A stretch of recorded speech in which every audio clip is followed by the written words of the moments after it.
نحمده ونصلي على رسوله الكريم أعوذ بالله من الشيطان الرجيم بسم الله الرحمن الرحيم رب اشرح لي صدري ويسر لي أمري واحلل عقدة من لساني يفقه قولي واجعل لي وزيرا من أهلي ربي يسر ولا تعسر وتمم بالخير وبك نستعين يا فتاح ربي زدني علما ربي هب لي حكما وألحقني بالصالحين ربنا آتنا في الدنيا حسنة وفي الآخرة حسنة وقنا عذاب النار يا أول الأولين يا آخر الآخرين يا ذا القوة المتين يا راحم المساكين يا أرحم الراحمين حسبنا الله ونعم الوكيل اللهم إنا نجعلك في نحورهم ونعوذ بك من شرورهم اللهم منزل الكتاب سريع الحساب اهزم الأحزاب اللهم اهزمهم وزلزلهم آمين يا أرحم الراحمين. Assalamu alaikum wa rahmatullahi wa barakatuh once again. Alhamdulillah, by the grace and tawfiq of Allah subhanahu wa ta'ala. Today we are going to talk about ayah numbers 4, 5 and 6 from Surah An Nisa. This is the fourth surah of the Quran after Surah Al-Fatiha, Surah Al-Baqarah and Surah Ali Imran. Alhamdulillah. So we'll go our recitation and meaning first. أعوذ بالله من الشيطان الرجيم. بسم الله الرحمن الرحيم. وآتوا النساء صدقاتهن نحلة فإن طبن لكم عن شيء منه نفسا فكلوه هنيئا مريئا. So in this ayah, Allah subhanahu wa ta'ala is telling us, wa'atu, and give, an-nisa. So the same word as the name of the surah is an-nisa. Nisa means plural, meaning the women. Right? So an-nisa, give to the women, saduqatihinna. Hinna is a pronoun, refers to their, meaning their, to the ladies, what belongs to that ladies, and saduqati. Saduqati comes from sidq, and sidq, like we know, is truth. Like Abu Bakr radiallahu anhu was called Abu Bakr as-Siddiq, the one who always says the truth. And he got this title when? He got this title when the Prophet ﷺ went for the journey of Miraj. And when he came back, he had to tell the people about it. And even though he knew people are going to make fun of it, and that's what people did. And so the Quraysh and other people, when they came to know, the people who were not Muslims, they went to different places and they would say to the Muslims, basically and you know, like, see, that's what your prophet said. This person who you claim to be, he's the prophet of Allah, he never lies and this and that. He said that he went on one night, he went to Masjid Al-Aqsa, which is like, it is like a month's journey on the land. And then after that, he went to the heavens and he came back in the same night and everything, and he's here telling you everything about it. So and then they would make fun, like, he's clearly not making sense and everything, this cannot happen and everything. And they're telling this to other people, and they went to Abu Bakr radiallahu anhu as well, and they said that. And Abu Bakr radiallahu anhu had not met the Prophet sallallahu alaihi wasallam yet, and they said, you know what, your companion, you know what he says this. And they're, you can imagine, they're making fun, they're saying, you know what he says this, that he did this, like, seriously, come on. And then what did Abu Bakr radiallahu anhu reply? He said, if he said it, then it is true. So he said, so basically what he's saying is, I haven't met the Prophet sallallahu alaihi wasallam yet. So I don't know if he actually said it or you guys are joking, because I don't trust you. But in case he said it, then I trust him 100%, and I verify it because he never lies. And I actually believe something much bigger than what you're just telling me. I believe that the message from Allah comes to him, and which he tells to us. So I've already believed in something much bigger than what you're saying. So this is actually the coming of revelation is much bigger thing even than this journey that you're talking about, right? Then if he said it, it's true. And so he had no hesitation in replying to them, and he kind of like verified. So he was called a Siddiq. I'm just telling this a little bit of snippet on the side because it helps us to remember the words, right? So Sidq refers to the truth, right? And Sadaqah is also comes from the similar root, that when we give sadaqah, we are truthful in our iman. Like, we are, if we didn't believe in Allah subhanahu wa ta'ala, it will be really hard to part with our hard-earned money or something that we have, and believe that it will not, I'm giving out from it, and it will not decrease something. right? It will actually increase it. God will actually increase it. So that's something that I'm being truthful in my claim of believing in Allah by giving something which I have with this belief that I know Allah subhanahu wa ta'ala is going to take care of me. Right? Even though I don't see anything. So there's a belief in the unseen that is there, and that my reward is with him as well. Right? So similar root, saduqat refers to, but saduqat does not refer to sadaqah. It's a different word. It refers to the meher, and meher which is given to a woman in her marriage, and we will talk about it a little bit more. So, and give to the women their dower, their meher, which is a part of the marriage of Muslims, and we'll talk about it. Nihlatan, and nihlatan means something that is done graciously and happily and willingly, and there's no frustration, there's no like, oh my god, I have to give this, then there's no like thing. So that's is called nihla. Nihla is something that is given, um, given like not by telling the other person, showing them the favor. You know what? I'm giving you this. Like you better be grateful for this. Not like this. Something that is given like as a beautiful, happily, and like gift, and like somebody you love, you giving something out of love. So graciously like that. For in, but if tibna, they remit, meaning they let go of it or they give it to you. Tibna lakum, to you, they remit it back to you. An shay'in, of anything, minhu, from it. Nafsan, meaning on their own. So if like you've given them their meher and then out of their own free will they give something back to you, or all of it back to you willingly on their own, like there's no force on it, there's no manipulation in everything. Fakuluhu, then eat it, meaning it is going back to the what they remit back to you. Hani'an Maria. Hani'an is in satisfaction. Something that is, Hani'an refers to something that is good in taste, like a food that is really good in taste. A good food that is eaten and it gets digested easily and it becomes a healthy part of the body. That kind of food is called hani'an. Like something that is received without having to go through a lot of labor and pain of it. That is also something satisfactory. And for food especially, it is used for something really good in taste, something really pleasing.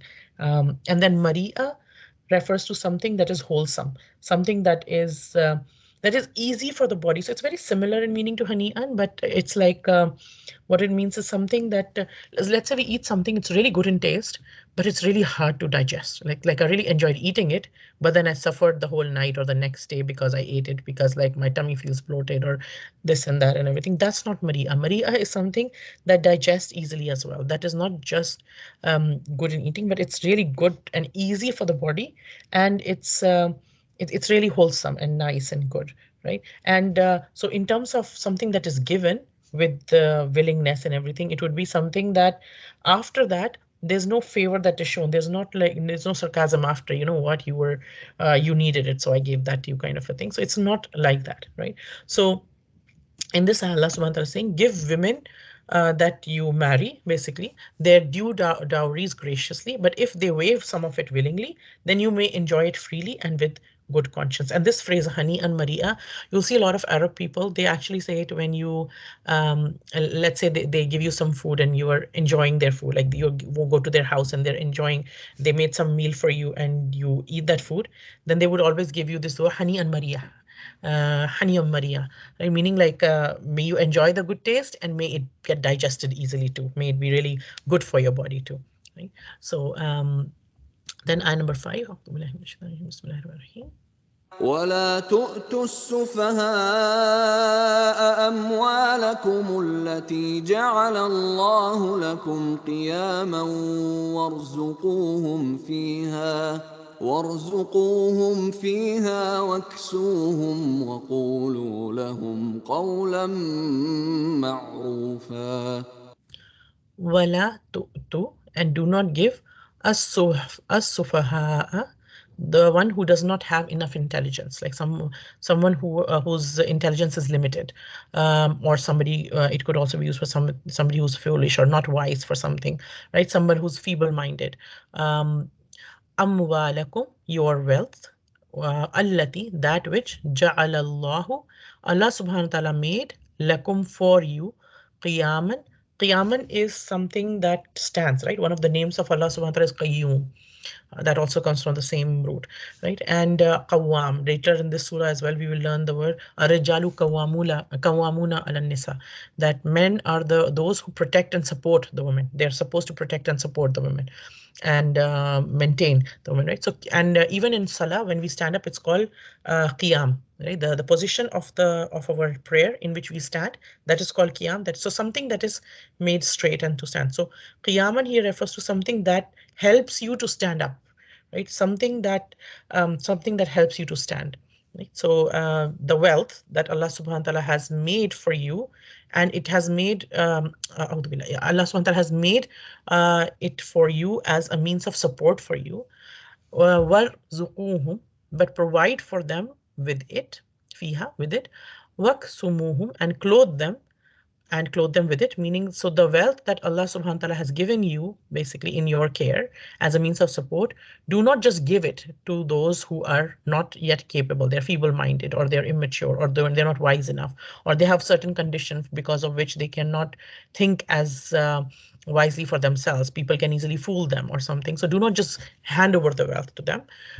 Rather, provide for them with it. Waksuhum, and clothe them. Waqulu, and say lahum, to them, qawlam ma'rufa, words of kindness. So subhanallah, Allah subhanahu wa ta'ala takes care of things that we cannot even think of. He's a latif, right? That do not entrust those who are incapable among your dependents. Among our dependents, there will be some who are incapable.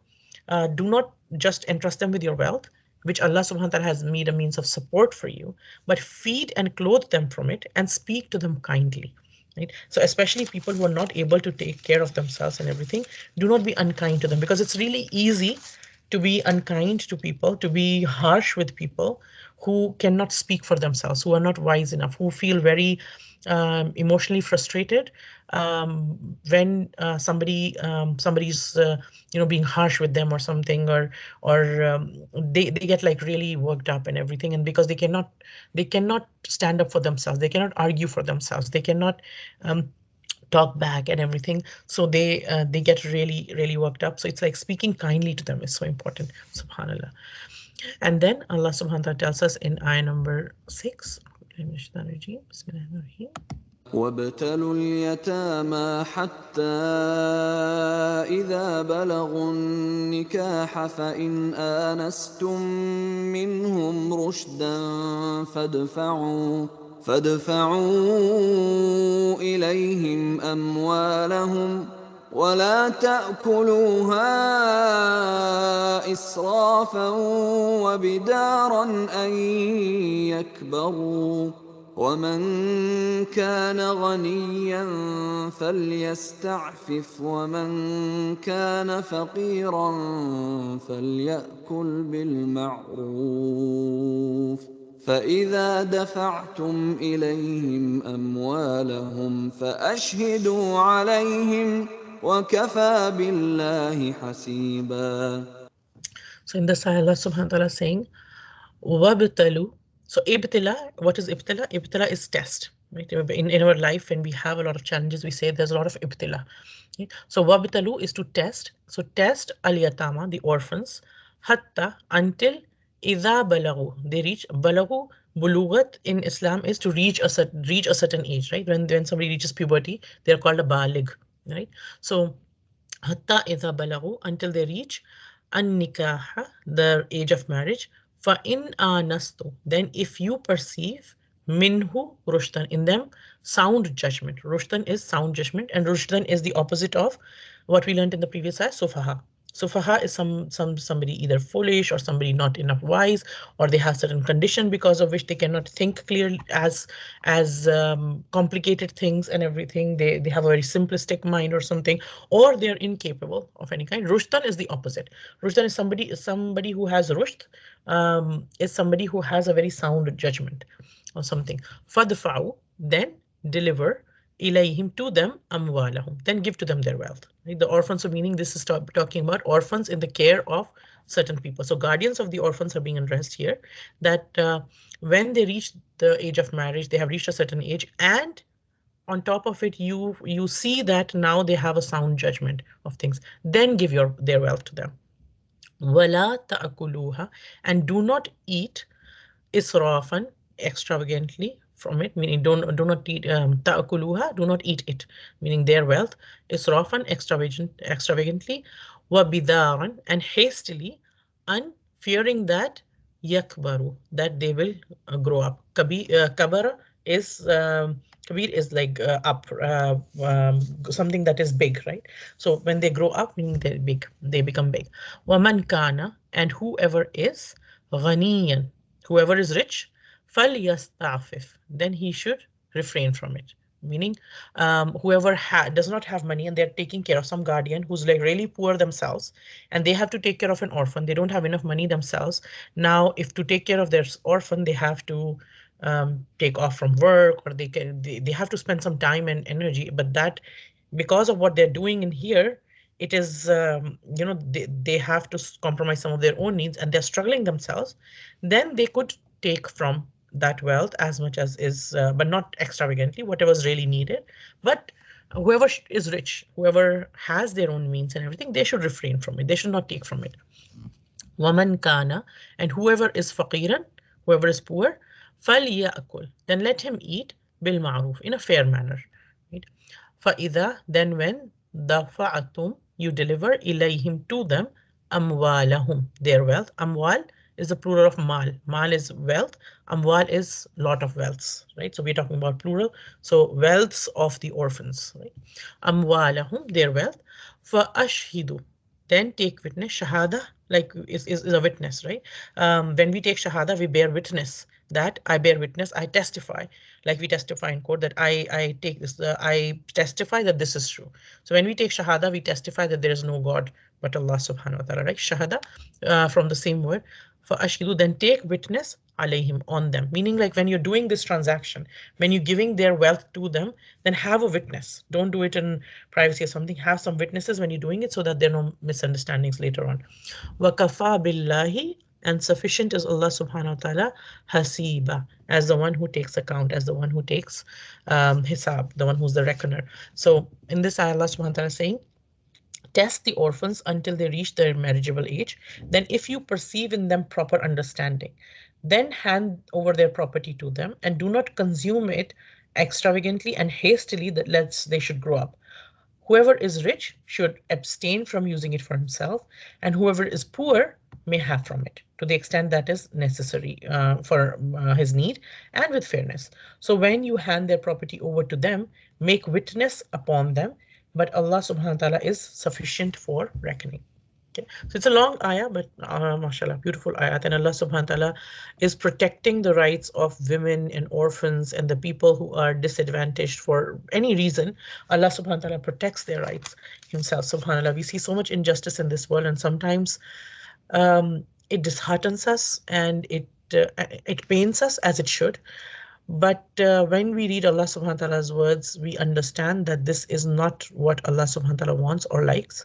But He has given people certain amount of free will in this world, and people act according to whatever is in their hearts. And even when we see injustice, when we know that Allah subhanahu wa ta'ala does not want this injustice, it kind of it soothes our hearts and our minds that, okay, if Allah subhanahu wa ta'ala did not want this and people are doing this, Allah subhanahu wa ta'ala has given very clear guidelines on what He wants and what He does not want. People are still doing it, then there is a day of reckoning. Allah subhanahu wa ta'ala is going to take Hisab, and things are going to be settled. Well, every little bit of how we speak to people, what we do with people, everything is recorded. May Allah subhanahu wa ta'ala make us of those people who are mindful. So when we talk about, let's start with this ayah, right? Like, so first, in the previous ayat, what we had learned was Allah subhanahu wa ta'ala talked about the women and marrying, we talked about polygamy, right? The previous ayat, they talked about, like, if there are multiple marriages, then the rights of the women are protected in those marriages, and there is a limit now on the number of women you can marry at one time.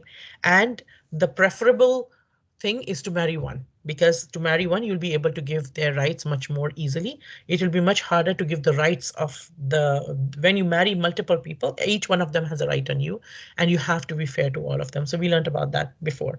So that right was protected in that sense. Now, we are talking about Allah subhanahu wa ta'ala is telling about financial rights in these three ayat, the financial responsibilities of one who are in charge over the other. And why are it's interesting to note, why are women talked about along with the orphans, right? In these ayat, like Allah subhanahu wa ta'ala is talking about the women, and then about the orphans and the orphan girls, and then women again. So what is uh, how do they tie in together, right? So some scholars have said, in a sense, women, how this life works is, women in a way are like orphans, because what happens is, when we get married, we leave our homes, we leave the place that we were protected by our parents, our siblings, and everything. We led a very different life, we led a very protected life, most of the women. And then they go into a whole new household when everybody else has their own life already, and she is the one who goes to the new place,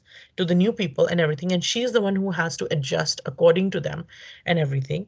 And it depends, like some people might get really good in-laws, some not so good, or some husbands might be really very cooperating and nice and helpful, some might be just doing their bare minimum or anything, or just doing whatever benefits them and leaving the rest. But either ways, no matter what it is, a woman is the one who has gone to the other household. A man usually stays within their own circle. They stay connected much more to their own families. They are given much more importance in their own families. As opposed to that, a woman, she goes from one household to the other, and her the place where she grows up, people always refer to as like, okay, now you're married into that family, now you're a part of that family. And the other family where she's married to, they always refer to her as, oh, your house was this, your people were there, this. So it's like almost like she belongs nowhere. In a sense, the kind of firm belonging that a man has, which he can always say, this is my people, this is my house and everything. She does not have that kind of authority, let's say, usually speaking. So in a sense, she's a bit like the orphan, and that's why the rights of a women are talked about. And even the Prophet ﷺ told us in the last khutbah that he gave to the people, he says, or he said to, "O my people," or the khutbah that he gave after the final Hajj that he did, and he talked to the huge gathering of the Sahabas, and he said to them different things in that khutbah. But one of the thing was that, "O people, be mindful regarding the rights of the slaves, of female slaves of Allah subhanahu wa ta'ala." So he didn't say be mindful, that is so beautiful. He didn't say be mindful about the rights of your women. He said be mindful of the rights of the slaves of Allah, meaning this woman that you're dealing with, whether she's your mom, whether she's your wife, whether she's your sister, whether she's your daughter, whether, like no matter what capacity you're dealing with her with, she actually belongs to Allah subhanahu wa ta'ala, right? So it's like like for let's say let's say back in a place like India, or some place, there's some really high like high society, and the big politician, let's say the biggest minister or the prime minister or something, and her daughter is going out somewhere out, and some people are being nasty to her, and somebody else comes and say, stop, stop, stop, don't you know who she is? She's the prime minister's daughter. Like, don't, be careful what you say to her, because if yes, you should not be nasty to any woman, but this one, she is the daughter of the prime minister, so you better be careful, because there'll be repercussions to what you do, right? So when the Prophet says, and again, examples are for us to learn from. There's no example for Allah subhanahu wa ta'ala, but the example benefits a believer because we can relate to them and understand. Subhanallah, when the Prophet ﷺ is saying, be careful regarding the rights of the female slaves of Allah subhanahu wa ta'ala, then he's saying, whatever way you behave with her, whatever way you talk to her, whatever way you look at her, right? Sometimes with frustration in your eyes, sometimes with dismissal in your eyes, sometimes with in your tone, there is demeaning her, there is insulting her, there is not giving her the respect that she deserves, then know that who does she belong to? She doesn't belong to you, she belongs to Allah. There's a relationship that she's in with you, no matter whether what relationship it is, but that relationship has certain rights and responsibilities. She is fulfilling her responsibilities, you have your own side too. right? So subhanallah, taking care of the women's rights is really, really important. And this surah An Nisa, has a lot of them. And again, Allah subhanahu wa ta'ala is balanced. He gives the rights to women, but to nobody he gives unlimited rights, right? Like, so each one of us as women as well as men, we have our rights and we also have our responsibilities. Allah subhanahu wa ta'ala is fair to both genders. It's not that okay, just because women are miskeen most usually, then women would be given unlimited rights, and that's modern day feminism. That's not Islam. Islam is balanced, right? So both men and women have certain rights and certain responsibilities. So on that note, now this the financial responsibilities are going to be talked about in these few ayat. So Allah subhanahu wa ta'ala says, give women their meher in good cheer. So first of all, what is meher? Right, saduqatihinna, right, which refers to the meher, and like we said, it comes from the root word sidq, which means truthfulness, right? And meher is that gift which a husband gives to his wife on being united with her by the tie of marriage. So when a husband and a wife are getting married, then Islamically speaking, in a Muslim marriage, one of the conditions for the marriage to be valid is that the husband has to give the wife a certain dower, certain meher, and this is something that a husband gives to a wife. First of all, it's nothing to do with the husband giving to the wife's family or the wife's family giving to the husband's family, or anything, any other things of that sort, right? It's just the husband giving to the wife. That's it. At the time of the marriage, right? So the husband will give it and he'll give it to the wife, to the girl, right? And the position of this meher, and it is decided at the time when it is asked from the girl, the when the wedding ceremony is taking place, the qazi, the one who is getting the marriage ceremony done, will come to the girl and ask, okay, this person has proposed marriage to you, and he proposes the marriage to you, this person, the son of this and this and this, and in the witness of this and this and this, these couple of people are witnesses to this contract that we are doing right now, this contract of marriage, and this person proposes marriage to you with this meher, right? This is the meher that he proposes to you. Do you accept? Right? And what does she say? Yes, I accept, or kubul hai, right? I accept this and everything. And then she repeats it, and then the qazi goes to the man, and then the man's permission is taken, and then that's how the marriage takes place, right? In Islam. So meher is a part of that marriage, right? Sorry, excuse me. Excuse me. Alhamdulillah. So the position of meher is like a gift, but it's an essential gift. And nobody has a right to drop this or to render it void, because it's a duty imposed by Allah subhanahu wa ta'ala, that it has to be given, right? What has to be given? That can vary.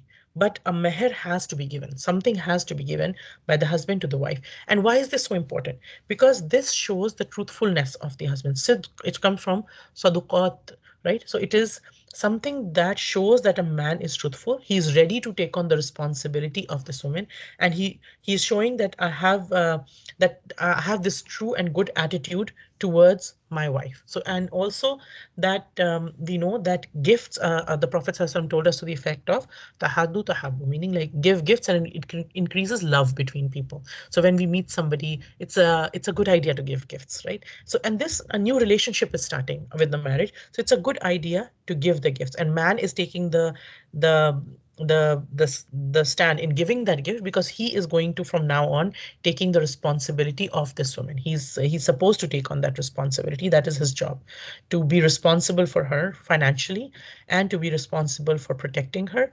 dignity, protecting her honor, taking care of her basic needs and everything. So he's going to be responsible, right? And so men are told that give this, but don't just give this nahlatan. Nahlatan meaning give it with happiness. Like don't be stingy, first of all, right? Every person should give according to their own means, and a person who's poor will give according to his means. A person who is rich will give according to his means, but give graciously and give give be generous in giving it. And you know like um and this is the right of a woman. Don't think that and sometimes nowadays, subhanallah, we take our deen. Sometimes a lot of people in today's day and age, we've taken our deen from movies and stuff, where a lot of things are portrayed incorrectly. So meher is not due to a woman when she's getting either divorced or the person dies. Meher is due at the time of marriage, right? And so many people in the Muslim world have promised the meher to their wives at the time of marriage, but they haven't given it yet because they think, I don't really need to give it. It's just like something to sign and to get them. No, but actually the best thing to do is to give it at the time of nikah only, because it's a loan on you. It's something that you've already committed to, that you'll be giving to this person. It belongs to her. So it's good to give it to her right away.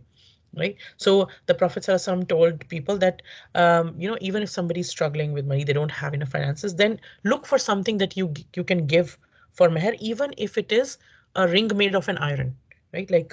And again, the purpose of a ring is not like the modern Western concept of that of engagement and everything, but a ring is something that can be worn easily and everything, so it can be given easily. So um, there's no need for a ring, and there is no harm to give a ring either, right, in Islam. But it could be anything. It could be an amount of money. It could be something, um, and it is meant to facilitate. It's meant to be something easy. So we should not promise too much and give nothing just for the sake of showing off to people. Oh my God, I've been given so much meher, or the girl wants, or girl's family wants them to write a big amount of meher because like hamari beti, our daughter got such a big amount of meher and everything. So it's not a means of pride. It's something between the husband and wife, and it's something that is gracious and nice. And the Prophet ﷺ, for example, gave the meher of um, the meher for his daughters was around 400 to 500 dirham, it is said, right? And Allah knows best. So, and in Suratul Talaq, right, we learn later on that somebody has to give meher even if they did not touch their wife. So, for example, somebody got married, but they didn't consummate the marriage. And before that, the separation happened, the divorce happened. Then, too, the person will have to pay half of the meher to the lady, right? And the Prophet ﷺ told when Ali radiallahu anhu was getting married to his daughter Fatima, then he told Ali that give her something as gift. When somebody would say to the Prophet ﷺ that, Ya Rasulullah, I'm thinking of getting married, then he would ask him, have you paid the meher?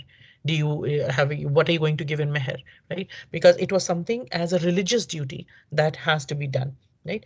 And when we gift something, right, then we don't take it back. Any gift that we give to anybody, we don't take it back. And there is a hadith to the effect that when you give gift to somebody, and to take it back from them, okay, I give this as a gift to you, now give it back to me. I don't want to give it to you anymore and everything, but you've already given it. If you take it back, it is like a dog that vomits and then licks its own vomit. Audhu billah, right? But there is an exception that is made for this gift, which is the meher, is that supposing a meher was given to a wife, right? The husband gave the meher to a wife, and like this money, let's say he gave her $10,000 or something. Like she has that money with her, and this is hers now. She can do whatever with it. Now, after some time, the man is struggling financially, or let's say she just for whatever reason, she wants to by herself, without any pressure of any kind, without any insinuation, without anybody suggesting it to her or anything. She just thinks that, you know what, this is my money. Let me give something to him, and let me help him with it and everything. Then she has the right. It is her decision and her decision alone. She has that right to forego whatever part of dower she wishes. So, for example, if a person was going to give her 10,000, let's say, and when he's giving, she says, you know what, it's okay, just give me five, it's fine. Or she says, okay, you know what, you're struggling with this, you have this loan on you, or you have this and this, just keep it. It's okay. I give it back to you, or I give it to you. Then she has the right, then she can do it. But the key thing is she has to do it on her own, right?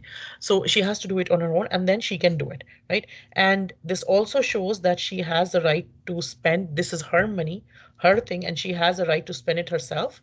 She does not need to consult anybody, but if she wants to consult, then there is khair and barakah in mashwara in our deen. It's always told that it's good to consult with other people that we trust and everything, right?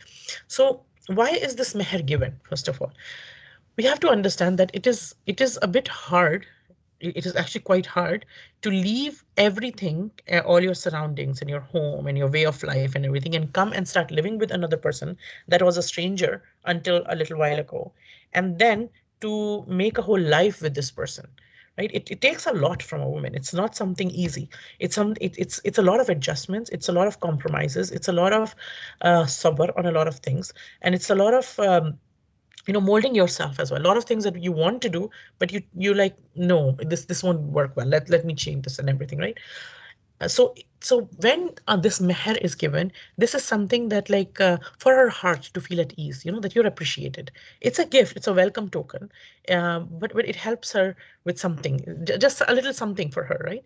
And also, if a divorce happens or something happens, then she has something to take care of herself. She has something with her, right? So this is good for her. So it's like a gift, it's like a welcome token. It's not a price that you put on, like, so it's first thing, it is given to the girl and not to her family, right? And it is not selling a girl, Audhu billah, and it's not a price for the girl, nor is it a compensation for the nikah. It's a religious duty, and it's a sincere gift. It's the right of the girl, right? So the guardians of the girls are also being told here that give the women their dowers, meaning like, no, the guardians of the girl, you don't take all of that wealth which her husband is giving to her. This is meant for her and her own. And like we said, this can be low or this can be more depending on the person's financial status, right? So meher is a pillar of marriage, and it's mandatory. Without this, nikah is not valid. Right? Aisha radiallahu anha told us that her meher was 12 ukiya silver and a nisf, meaning 12 and a half ukiya, which comes to around 500 dirham, or 131.5 tola silver, right? So it comes to around that. And Umar radiallahu anhu in the beginning told people to keep it low. Like one time he told people that, okay, everybody's making this meher into a prestige issue and everything. So he made a rule that, okay, um, people, you have to keep it lower. And he tried to cap it at 400 dirham. That, okay, nobody will give meher more than this because people are making into a prestige issue and everything. But then got up, one lady got up from, and he was a Khalifa, he was the leader, right? More than 1400 years ago. He's the leader in that society, and he's the Khalifa of the Muslimin. And he announced this, he's making this rule. And a lady got up and explained, a lady, common lady, we don't even know her name. She got up and she explained from the Quran that Allah subhanahu wa ta'ala says, Give to them graciously." How can you put a how can you put a cap on it? And what did Umar radiallahu anhu do? He's like, he didn't, did he say, "Oh woman, how dare you stand up and talk to the Khalifa and everything and this and everything? You better know your place, or you better know how to talk, or there's the proper channel to talk, or this and that." No. Umar radiallahu anhu said, if yes, it says in the Quran, and that's, you're right. I didn't think, he changed the rule. He changed the rule. He said, yes, you're right. You're right. I didn't think of that. You're right. So he changed the rule. He said, no, I cannot put a cap. I was wrong. I cannot put that, right? Subhanallah. That's what happens when we do something for the sake of Allah subhanahu wa ta'ala. When we are told of our mistake, when we are told we did something wrong, we don't make it an ego issue. We are able to change it. Right? And like Allah subhanahu wa ta'ala says, give it nahlatan, give it graciously, give it like with the happiness of your heart. Don't make it something like that you're frustrated about or everything. And if a woman is giving back her dower herself, which she has a right of, then then you can eat it from it, meaning obviously it's not food, it's not always food that you will just eat it, meaning it is used as an expression that you can take it, like whatever wealth it is, whatever things it is, you can take it, and may in a way that you will be satisfied with it, and it can be wholesome for you because you never forced her for it and everything, right? And there are different things that people used to do, like, and even now we see some people do some things like they call it nigahe shigar, in which what they do is there'll be one brother and sister and another brother and sister, and they'll say, we will marry between each other, meaning like one brother will marry another person's sister, and that sister's brother will marry his own sister, right? So a brother and a sister, two separate brothers and sister, they'll exchange, and they'll say, okay, because like we are so one person's meher will cancel the other person's meher, so we don't need to give any meher to each other. It's all in the family, so it's all good. So you don't give meher to my sister, and I won't give meher to your sister. So we can both get married, and we don't need to give meher. So that is haram. Actually, that is not allowed, right? Because the meher did not belong to anybody else to decide anything about it. That belonged to those women. It is those women's choice what they want to do with that, right? Once the money is given to them, then she can decide whether she wants to give it back to her husband, or she wants to do anything else with it, or she wants to whatever she wants to do, right? So let's say a man has a husband and wife are married, and he promised certain meher, but he can't give it right now. It's best to give it then itself, but he can't give it now. It can be given over a period of time as well. It doesn't have to be given right there, although that is better. And let's say a person owed certain meher, he promised certain meher to his wife, but he died before paying it to her. Now, what will happen is when he passes away, now he has this inheritance which has to be divided amongst his inheritors, and one of them is also his wife. But before any inheritance is calculated, all the loans are first given out from the person's wealth. Now, amongst these loans would also be the meher as the loan on him. So this meher that he did not pay will have to be paid first from his wealth. After that, inheritance will be calculated. After the meher and all other loans are taken out, so it will be regarded as a loan. So it is something that a person promises and it is due on him, right? And so we know that one of the wives of the Prophet ﷺ, Habiba, she was in Abyssinia when the Prophet ﷺ married her, and her meher was actually given on behalf of the Prophet ﷺ to her by the king of Abyssinia, Najashi.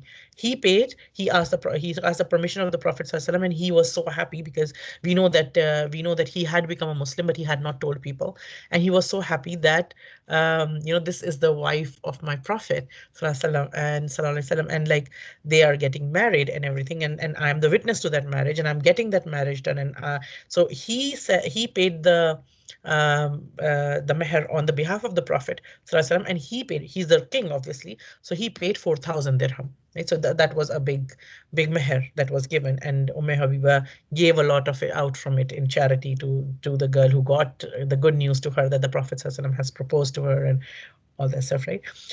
Also, some Sahabis, when they had nothing at all to give in meher, then the Prophet ﷺ told them to memorize and teach some the surahs of the Quran. That can also be given as a meher when somebody does not have anything to do, right? So we don't do this when a person is able to spend and give meher. But if somebody has nothing of financial value, then they can also learn and teach the Quran for as their meher, that they could promise that as a meher too, right? So today we see sometimes where we how shaitan tricks us is today sometimes we have marriage ceremonies all over the world, in the Muslim worlds, in the Muslim households and everything. We spend so much money on marriage expenses, right? And we don't give the meher, which is like Allah subhanahu wa ta'ala told us you have to give meher. The marriage ceremony can be extremely simple, can be at the house. You don't have to have any guests. You just need two witnesses, and you just need the wali of the bride and the husband and the bride. And even if the bride is not there, the marriage can still be done. If the bride is not there in person herself, the wali can actually get them married. But obviously, the girl's permission will be taken later on. If she does not agree to the marriage can be broken as well. That so the a girl's permission is essential, but the wali can marry her. So all we need is the husband. We don't need anybody from the husband's side at all for the nikah to be valid. And we need certain meher that the husband gives to the wife, and then somebody who's doing the marriage ceremony and everything can be done. So it's extremely simple. We don't need to spend any money on the marriage expenses at all, right? So, but today we spend so much on the marriage, right? We spend thousands upon thousands of dollars upon the marriage ceremony because we want to show to people how big and how lavish a wedding we did and everything. But we don't want to give something which is 1/10 of the amount could have done for meher, but people would hold that and be like Shaitan would put in their heart stinginess about the meher, but not about the whole wedding. So it's like all things, everything he makes it upside down, right? Whatever Allah subhanahu wa ta'ala wants us to spend on, we don't spend on that sometimes. Audhu billah. May Allah protect us from that, right? So if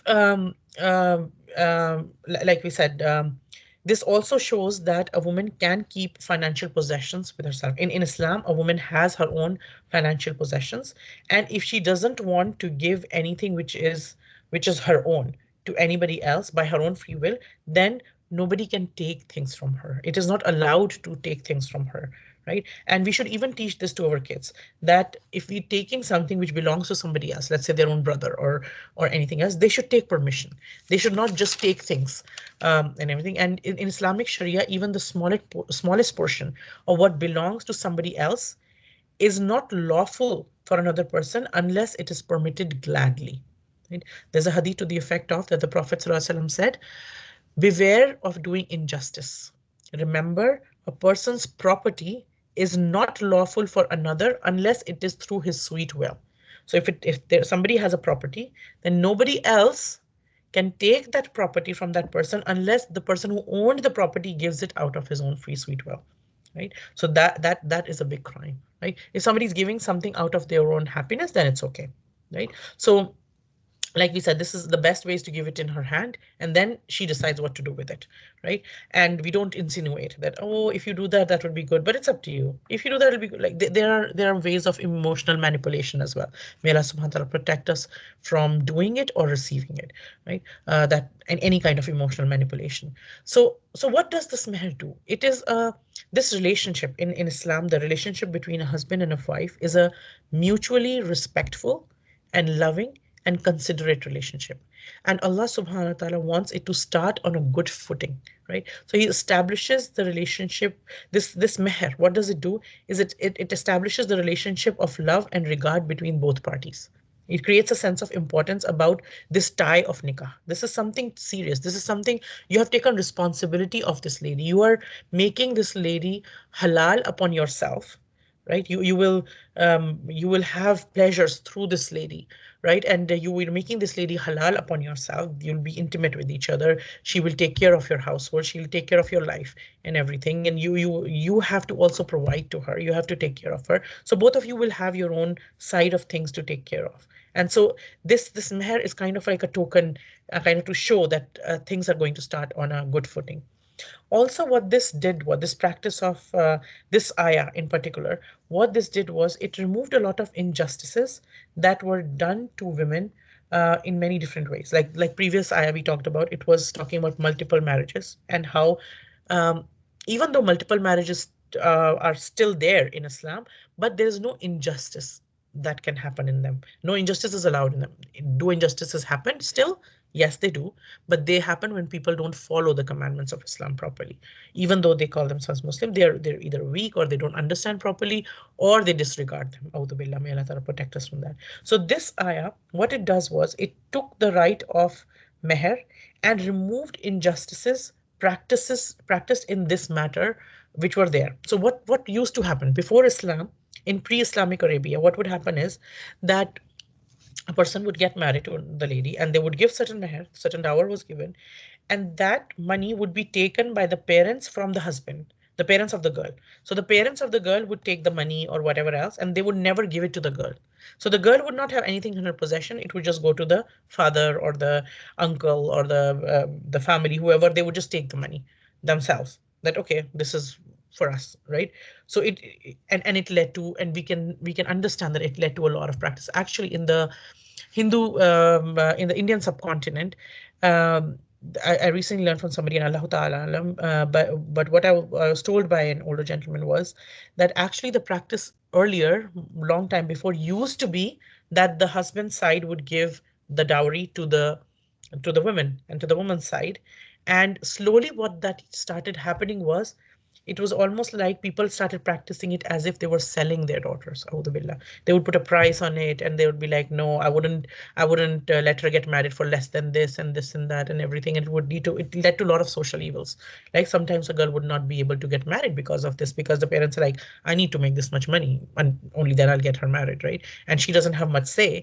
So she was exploited in that way. Or they would exploit the other side of the family that we need more money and this and that. And then it led to a lot of social evils we can imagine, right? So, and then they said that then the practice was changed to that, okay, no, the boy side will not give anything, but the girl side started giving something. And then slowly the whole system of dowry in the Indian subcontinent is totally flipped, that the girl side has to give a lot of gifts to the guy's side. But in Islam, there's nothing like that. The girl side has to give nothing, not a single thing to the guy's side. Anybody wants to give any gifts, they're more than welcome. There's nothing stopping them, but they don't have to give. The the dower which is given is by the husband to the wife. Nobody else has any say in this matter, right? Also, the second thing that this ayah addressed by using the word nahlatan is that the attitude of the person who's giving it. It doesn't have to be the husband has to give it graciously, happily, not grudgingly, not showing favor to her, not unhappily, not unwilling, as if he's paying a penalty of some sort. It has to be cheerful, in good cheer, because this is something you're giving to start your marriage on a good cheer. So be generous with her. Be let her feel that you love her. And one of the ways of showing love, even in the five languages of love that we talk about, that are talked about in the recent psychological notes, one of them is to give gifts, right? One of them is to give gifts. um, so the attitude is really important. And the third thing that this ayah took care of and removed was that the pressure upon the woman that was put to forgive and forego her meher. Right. So if somebody is pressured, if a woman is pressured, and here Allah subhanahu wa ta'ala said very clearly that it has to be something that she does on her own. Because if a woman, and a woman used to be pressured a lot, that okay, you know what, if you give this and it would be so much better, and why are you so stingy, you can't even do this, you have this money and everything, and I need it, and you can't even do this for me, and this and that. Like there are ways to manipulate a woman, right? So they if she has not forgiven it by her own will, then it is actually not forgiven, right? So this ayah is just telling us that it is not really forgiven if you did that. So you better take care of that, right?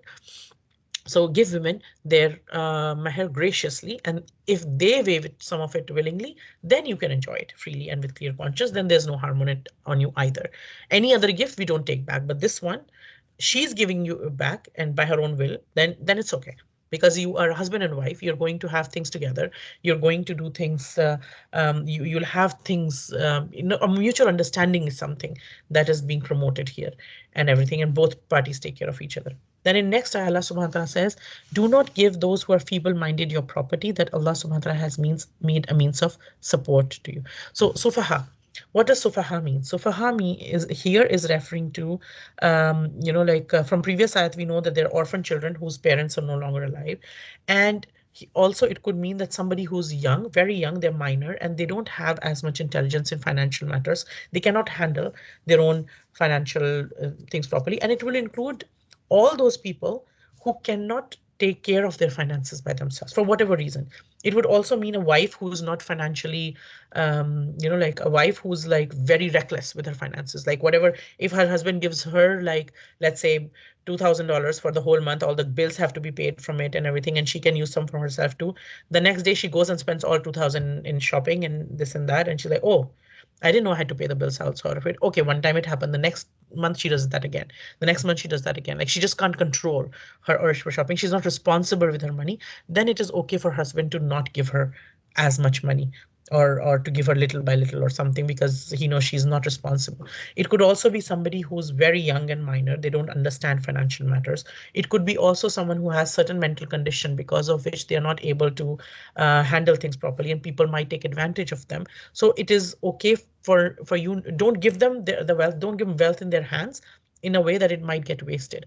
So we are learning in this ayah something about our attitude towards wealth, first of all, right? So what status does wealth have in our life? One thing is, wealth is not meant for Allah subhanahu wa ta'ala, is a blessing. Wealth is a blessing that Allah subhanahu wa ta'ala has given us. The purpose of this blessing is not to be extravagant, to just throw money around, to show off, to kind of like show people what status I have because of the amount of money I have and everything. Nor is the purpose of wealth is to be stingy or anything. No. But the purpose of wealth is that it is a means for us to live life. It's a means of maintenance, right? Like Allah subhanahu wa ta'ala says that it is qiyaman. It is a means of support for you. It helps you to stand up. And we need wealth for both matter, for dunya as well as for deen. Any matters of deen as well, we need wealth for that, right? We need wealth to do dawah work. We need wealth for to create things, to do things and everything, right? And both jihadul nafs and jihadul mal, both are valuable with Allah subhanahu wa ta'ala. When He gives us certain wealth and we spend it in the path of Allah subhanahu wa ta'ala, Allah subhanahu wa ta'ala calls it karze hasana. Karze hasana, that is, it's as if you've given a loan to Allah subhanahu wa ta'ala. What does a loan mean? When somebody gives a loan to somebody, then they return it back. Any other loan that we give in this world between people, we are supposed to give back the exact amount, not less, not more. Because if it gets more, then it is riba. If it's less, we have not given the rights back. But Allah subhanahu wa ta'ala says, if you give in the path of Allah, it's qarde hasana, meaning it is beautiful for you to give it to him, and he will multiply it and give it to you. And that multiplication is fully valid and halal for you because Allah subhanahu wa ta'ala is giving it and he is Al Kareem, right? So the purpose of wealth, both for deen and dunya, we need it for both, right? But at the same time, we don't make it a purpose of our life. The purpose of money is to maintain our life. The purpose of our life is not to maintain money and to just spend our life in making money, and that to be the biggest goal of our life and nothing else. So the wealth is not bad in itself, right? If it is got by halal means and it is spent in good, then that wealth is a big blessing for that person, both in deen and dunya. Both their status with Allah subhanahu wa ta'ala, their good deeds that they present to Allah subhanahu wa ta'ala, it helps them to do more good deeds, right? So any person, the scholars say that any person who has the taqwa of Allah subhanahu wa ta'ala, for them, their wealth will never harm them, no matter how much wealth they get. They might get all the wealth of this world, it will still not harm them because they have the taqwa of Allah subhanahu wa ta'ala. And if somebody does not have the taqwa of Allah subhanahu wa ta'ala, then the wealth will harm them even if they don't even have it, because their heart will always be attached to wealth and they want just money, money, money. They want to just grab it and they just want to grow their money. All their mind is always consumed by how can I make more money? How do I either make money or spend money? Right? So their mind is just consumed by money all the time, even if whether they have it or they don't have it. So wealth is something that we need to we need to live our life. So it is important to also protect it because we need something, anything that we need for our life, anything that we need for our living, to waste it is something not recommended. Our deen does not like it when it is not like that we waste anything that is valuable. Like we never waste water. For example, we are told when you're doing wudu, then do not waste water, even if you're standing at a running stream of water. Right? Even if there's a running stream of water, there's plenty of water. But if when you're doing wudu or when you're doing anything, do not waste water because water is a precious commodity. It's a blessing of Allah subhanahu wa ta'ala. Similarly, wealth, no matter how much wealth we have, do not waste it. Use it for whatever you want. Use it in a good way. Use it in a reasonable way and everything. But don't waste it. Don't be ungrateful for it, and don't disregard it as something that, oh, I don't even care about wealth. Oh, I don't even care about money, because that's one, money is just like useless, and money is just like I'm just so attached to the deen that I don't care much about money. No, our deen does not teach us that. Islam is not idealistic. Islam is very realistic, right? Islam is very practical. Like, we need wealth for this life, so we utilize it for this life, but we don't make this our purpose of life. We don't put unnecessary thing on it, but we need it. And when we need something, we protect it, right? So much so that a person whoever dies, the Prophet ﷺ told us to the effect that whoever dies protecting his property, any person who dies while he's protecting his property, that person is a shaheed. That person is written as a martyr.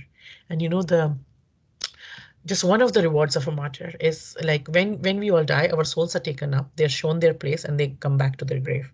They're sent back to their grave and everything, and then they'll be raised again on the day of judgment with the body and soul and everything. But the soul of a martyr, a soul of a person who's shaheed, does not come back.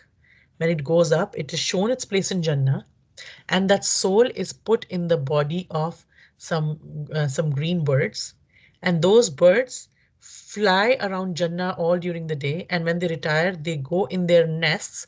And where are those nests? Those Their nests are hanging from the arsh of Allah subhanahu wa ta'ala. So they that's just one of their rewards, right?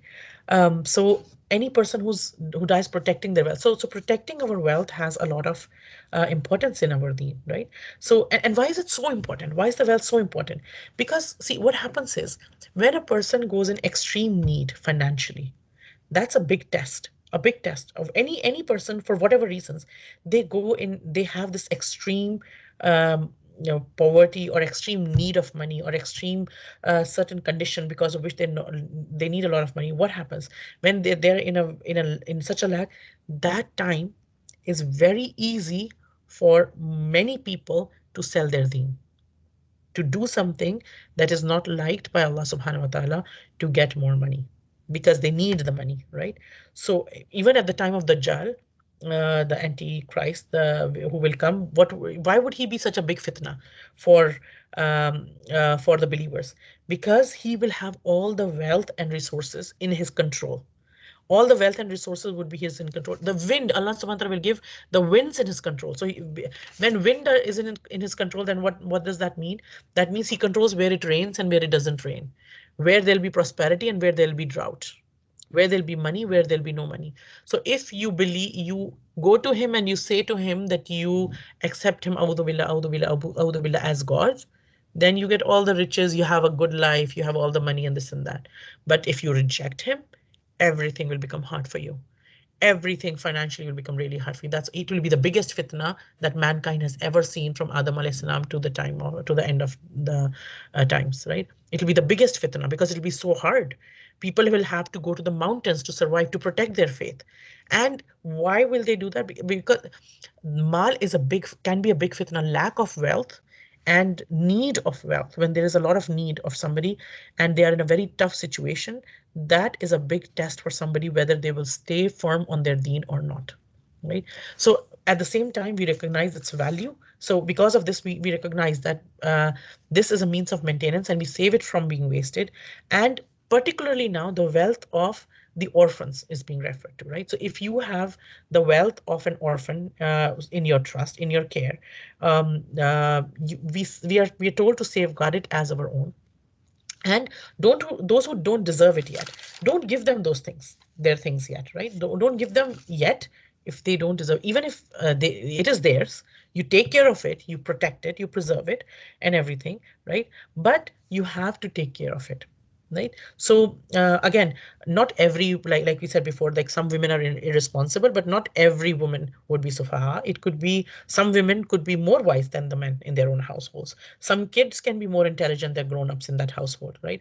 In some household, a husband might be really sick or paralyzed, or he might have a chronic spending situation, or chronic like wasting money here and there or whatever. So this would conclude, this sufaha would include anybody for anything. They might have a mental condition, they might be a husband or a wife, they might be a grown up, they might be really young, no matter what reason it is. But somebody who doesn't have enough sense, don't give them so much that those things get wasted, right? So we have to consider the mal as the blessing of Allah subhanahu wa ta'ala. We don't waste it, we don't indulge in extravagance, and we don't hand it to those who will waste these resources or who can be tricked, or people can take advantage of them and everything, right? So days don't stay the same. We have to think and conserve for the future as well. At the same time, what Allah subhanahu wa ta'ala is saying is, don't be like so stingy either. Like feed them from it. Let them eat and drink out of it. Fulfill their needs. Don't be stingy either. Be wise and be intelligent how you spend your money, and do it understanding that this is the order of Allah subhanahu wa ta'ala. Subhanallah. When Allah subhanahu wa ta'ala tells us that, he changes the very simple, basic, mundane things of our lives into acts of worship. When we are mindful, okay, I'm going to be mindful with my money because Allah subhanahu wa ta'ala told me so. I'm going to consider it something that is important, but I won't give it more importance than necessary. I will utilize it to do good. I will get it in from halal means. I'll use it in good things, and I will not let it shake my deen, no matter what the situation. Then anything that I'm doing for the purpose of that becomes an act of worship. And then Allah subhanahu wa ta'ala also says that speak good words to them, be kind to them, right? When you're feeding them, even if those people who cannot take care of themselves, even if they are not that smart with money for whatever reason they are, right? Sometimes they might get irritated with you. They might be like, oh, like other people give their children, let's say it's about children, other people, they say, other people's parents buy them this and this, and you don't get me this, and you don't get me this and everything, right? So don't mind these things and everything, right? And don't make fun of them either and everything. Have balance in your financial matters. Give it, spend on them and everything, right? And so the previous ayat, when they said that give the hand over the wealth of the orphan to them, right, doesn't mean, now Allah subhanahu wa ta'ala is explaining a bit more, doesn't mean just hand it to them, whether they're minor or whether they don't have a weak understanding and everything. First, you safeguard it. right? And then the guardian can spend out of it for the food and clothes of the minor. Whoever has taqwa will be able to do it. And that, subhanAllah, all these things that we are learning, nobody can do these things properly unless they have the taqwa of Allah subhanahu wa ta'ala. And this surah started with taqwa. That all these social norms and these financial dealings and economics, everything is being talked about, and these all we do in our social life, financial life, and everything. But nobody will be able to do them except by the help of Allah subhanahu wa ta'ala and the taqwa of Allah subhanahu wa ta'ala in their own hearts. When somebody will have the taqwa of Allah in their hearts, then they will be able to be just with their wife. Then they will be able to do the responsibility or fulfill the responsibilities of a husband to the wife, and the other way around too. The wife will be able to, even whether the husband is being nice or not so nice, the wife will be able to take care of her side of things only when she has the taqwa of Allah subhanahu wa ta'ala. That okay, I might be irritated by this man, but I'm married to him and Allah subhanahu wa ta'ala said this, so let me have a bit more sabr, or let me do this, or let me do that, right? So and when we have orphans, of obviously, then there is much more care that we have to do. That when they're mature and when they get a level of understanding, then we give them their property, which Allah subhanahu wa ta'ala tells us in the next ayah, that when when you have orphans in your care, basically, then you test them, right? And this would apply to even other children in our own care, to our own children too. That when you have, and but especially when you have orphans and you have their money, so you protect it, you invest it, you do things with it to help it grow, just as you would do for your own money. And as they're growing up, like you see them growing up and everything. So there are three stages that any person could be in. One, they're minor, they're before puberty, they haven't reached puberty. And what is puberty? Puberty in Islam is not like they've grown 18, like in modern day we call, like somebody's above 18, that means they're mature. In Islam, there's no specific number of age. Rather, it is the manifestation of some natural growth of certain parts of the body. Like for a man, it would be the hair has started coming on the face and everything, the voice has started changing and everything. And like now the voice has changed and it has become the voice, instead of a child's voice, now the voice is a man's voice. Like they have hair on their face and their underarms and other places, right? So and the body has started to change. For a woman, it would be like she has started her periods and everything, that the changes happening in her body now looks like a body of a woman rather than a body of a child, everything. So there are changes happening in the body, and those men, when a person reaches those certain things, certain stages, they're said to have reached puberty, right?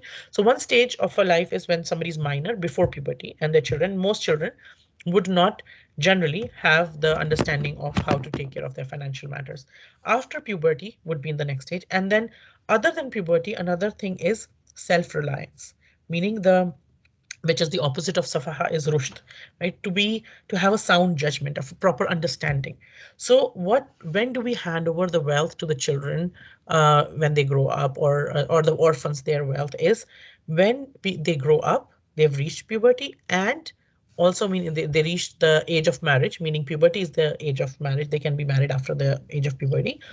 And at the same time, they have a certain level of understanding. So what are we told? We are told to test them. Like little by little, in an age appropriate way, we give them little responsibilities. Like we go to a store, and let's say we are doing groceries, and a child is like growing up. Then while the child is with us, we stand behind the child and say, okay, why don't you pay? Right? And the first time the child will be very nervous. Okay, I'm paying, like I'm taking care of their money, but it's a money, and you're standing right behind them. It's a little bit of money in their hand, and they're doing it and everything, and you help them with it and everything. The next time you give them slightly bigger tasks, but you're testing them, and you're teaching them slowly, and you're testing them. So helping them to be conscious about money matters. And slowly, in an age appropriate way, as we keep testing them, as we keep teaching them, they will be able to use money properly in the future. And so that they don't waste it, they use it properly and everything. So if we look at it carefully, what is Islam doing? Islam is protecting little things of our life, and especially the wealth of the orphans is a big deal, right? So the like Umar who said that the wealth of the orphans that you have, put it in trade or something, invest it into places where there will be good returns. Because like grow it until they are growing up, the orphan is growing up, it is in your care. So make sure you do good things with that money so that you give them more than what was initially there. If you can do anything like that, then do it, but keep it safe and everything. And we can also understand the ruling of how does a guardian take care of the money of the orphan under his care, because um, what happened was, this ayah, it is said regarding its Shani Nuzul, the reason of revelation, that this ayah was revealed regarding Thabit bin Rafa'a and his uncle, radiallahu anhu. So Rafa'a was a Sahabi who had died, and he left behind him a small son, and his name was Thabit. So Thabit's uncle, who now was taking care of Thabit because his brother Rafa had died. So he was taking care of Thabit, and there was some wealth that belonged to Thabit, which now was under in the care of his uncle. So the uncle had the property with him too, the wealth with him too, and the child with him too, and he was taking care of the child. So Thabit's uncle came to the Prophet sallallahu alaihi wasallam, and he asked, Ya Rasulullah sallallahu alaihi wasallam, my nephew is an orphan in my house. So tell me what is permissible for me to have from his property, and when should I release it to him? Meaning, when should I give the property to him? And in the meantime, while that property is with me, what am I allowed to take, and what am I not allowed to take, basically? And then this ayah was revealed that test the orphans until they reach marriageable age. Then, if you perceive in them proper understanding, hand over their property to them, and do not consume it extravagantly and hastily, lest they should grow up. But don't think that they will grow up so soon, so let me just use it all before they grow up. They, it is finished, right? Or just extravagantly like that. Whoever is rich should abstain from it for himself. Like, so the uncle of Thabit is being told basically, and by extension all of us, that whoever has enough means, don't take anything from it. But whoever is in need themselves, then you may take from it. Then you may take from it, but in a fair manner. Whatever is necessary, take that and everything. And then when you hand them their property, when they grow up and when you see that they're intelligent and they can take care of themselves and everything, and you hand over the property to them or the wealth to them, then have witnesses. But remember, Allah is enough for reckoning. So remember to be fair. Remember to be just when in all this, because it might be very easy for you to get away with this and do injustice in here. Actually, Umar radiallahu anhu, when he was the Khalifa, he actually used the same example to declare his own position as the wali of, as the for the treasury of the Ummah. So he said, when he became the Khalifa, he declared, my position as a Khalifa on the wealth of the Muslimin that we have, the wealth that I have under my government, which is collected and this and that. My position here is like the wali of inheritance of an orphan. If I need any of it, like I definitely need something, then I will take a little bit from the Baitul Mal, the wealth, the public funds, basically. I will take a little bit from it, right? And if I don't need, first of all, if I don't need, I will not take anything from it. If I'm able to survive, if I'm able to have my minimum basic, very, very bare minimum needs met, I will not take anything from it. But if I absolutely need something, then I will take something from it, whatever I absolutely need, but I will take it like as if I was taking care alone. And then when I have it, I will return to it, right? So uh, it was asked by somebody asked Ibn Abbas radiallahu anhu, and Ibn Abbas, who was he? Who was he? He was the son of the uncle of the Prophet sallallahu alaihi wasallam, Abbas radiallahu anhu, and Ibn Abbas is subhanallah. He's called the Mufassir of the Quran. Like he had a deep understanding of the Quran, and he was a teacher of the Quran for a lot of people. So we will hear a lot of, when we are learning the Quran, we will hear this word a lot. Ibn Abbas said this. Ibn Abbas said this. So he was a great student and a teacher of the Quran. So somebody came to him and asked him, I have some camels which are my own, basically, and I also have some camels of some orphans with me. So, and usually what I do is I give my camels to the needy people to drink their milk as a gift. So I usually give my camels go out. I give them to the people who are in need and everything. And I let them. I give it my camels to them that okay, you can drink their milk, and that's a gift for them. Now that those camels are with those needy people and everything, is it permissible to drink some milk from the camels of the orphans that I have? Subhanallah. First of all, this shows how particular the the Sahabas were, that they were like, okay, if I drank a sip of that milk, would that be a sin on me? Like, so they were, their way of thinking was very different than ours. We think of what uh, what is a loophole? What is the gray area that I can pass by? And they used to think, what what what can jeopardize my anything? I have to be careful about this and everything, right? So the answer that Ibn Abbas radiallahu anhu gave was, if you find their lost camels and you take care of them, that means you're feeding them, you're cleaning them, you're maintaining them, then you can benefit from their milk, yes, but do it in a way that you do not take more than you need and that no harm is done to the children. Like their property is not harmed. You can take a little bit. There's no harm in it because you are also taking care of their camels. You're feeding them, you're cleaning them, you're maintaining them. So yes, you can benefit from them, but only take as much as you need. And do not do harm to them, meaning like don't do not take it in a way that you drink and then you take out and then you sell the milk and you do this and because that's the property of the children. You're don't bring harm to the property of the children, right?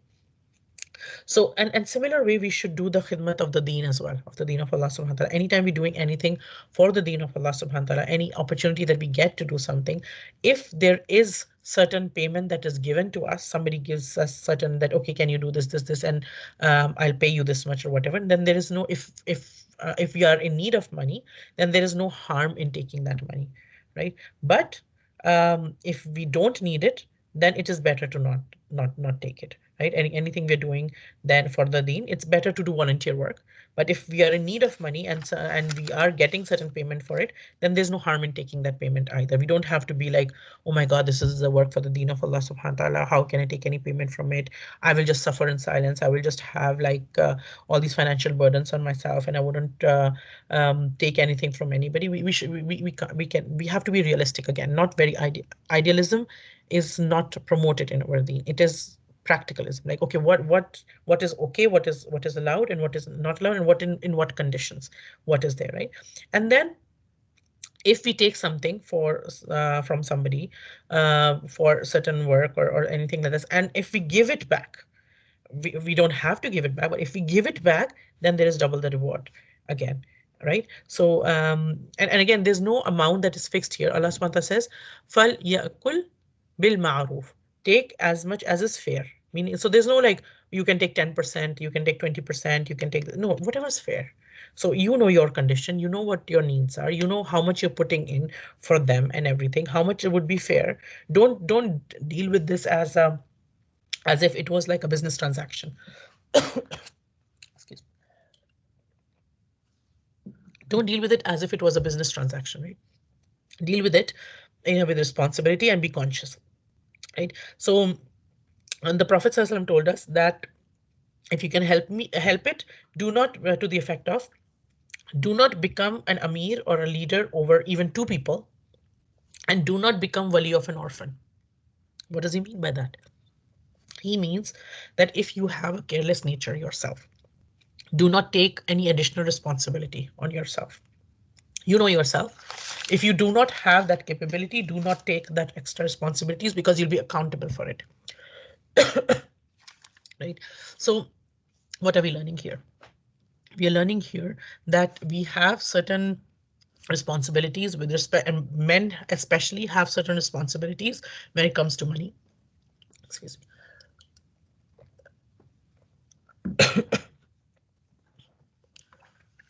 So men have certain responsibilities in terms of money, right? And all of us have certain responsibilities, just depending on whoever is in under our care, but men a bit more so.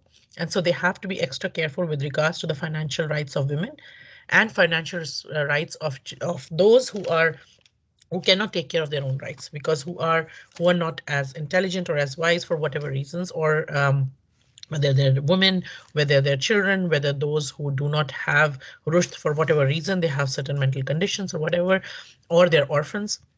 In every case, we have to take care of our responsibilities, and Allah subhanahu wa ta'ala takes care of every little bit of every little thing that we all do in our life, and He's watching over everything. Wakafa billahi hasiba. Allah subhanahu wa ta'ala is enough as a reckoner. So when we know, and we remember and we keep it in our minds that Allah subhanahu wa ta'ala is watching whatever I'm doing, then our behavior will be very different from a person who does not think that anybody's watching him. May Allah subhanahu wa ta'ala make us of those people who are mindful in every transaction that we make, in every interaction that we have with people around us, with especially with those in our care who are young, or who cannot take care of their own rights and everything, and we are in that position that we can protect their rights or we can abuse their rights. May Allah subhanahu wa ta'ala help us to be of those who are never the abusers. May Allah subhanahu wa ta'ala make us of those who never oppress anybody nor are ever oppressed by anybody. May Allah subhanahu wa ta'ala protect our rights and help us to protect the rights of those around us. And may Allah subhanahu wa ta'ala be pleased with us and forgive us for all the things that we have done before or will ever do in our, whether knowingly or unknowingly. May Allah subhanahu wa ta'ala protect us and save us and forgive us for everything else. Just like Allah subhanahu wa ta'ala has united us as sisters in Islam in this world, may Allah subhanahu wa ta'ala reunite us as sisters in Islam under the shade of His throne on the day of judgment when there will be no shade except His throne. And then once again in Jannatul Firdaus, any good that comes from today's talk is from Allah subhanahu wa ta'ala and Him alone because He is the owner of all goodness. Any shortcomings, any mistakes, anything incorrect or improper is from myself because I'm a human being and I'm open to mistakes. No matter how much I try, I will always be incomplete, insufficient. There's only Allah subhanahu wa ta'ala who is kafi, who is sufficient for all of us. Hasbunallahu wa ni'mal wakil. Anybody else, any of us, no matter how much we try, how much we work, how much intelligence, how much talent, how much thing we have, we'll always have some shortcomings. May Allah subhanahu wa ta'ala still accept, despite all the shortcomings, our coming together, our trying to get closer to His deen. May Allah subhanahu wa ta'ala make us of those who are ashik Quran, or those who love the Quran with the deepest part of their heart. May Allah subhanahu wa ta'ala make us of nashir Quran, who write the things related to the Quran, who make the notes, who share the Quran and everything with others, who are hamile Quran, who carry the Quran in their hearts. May Allah subhanahu wa ta'ala make us hafiz Quran. May Allah subhanahu wa ta'ala help our hearts protect and preserve certain parts of the Quran in our hearts. May Allah subhanahu wa ta'ala make us alim Quran, the one who have the ilm of the Quran, who learn and who understand and who do tadabbur over the Quran. May Allah subhanahu wa ta'ala make us amil Quran, who do amal, who don't just learn, but they also implement those ayat in their life. May Allah subhanahu wa ta'ala accept it from all of us. ربنا تقبل منا إنك أنت السميع العليم آمين يا أرحم الراحمين سبحانك اللهم أشهد أن لا إله إلا أنت نستغفرك ونتوب إليك.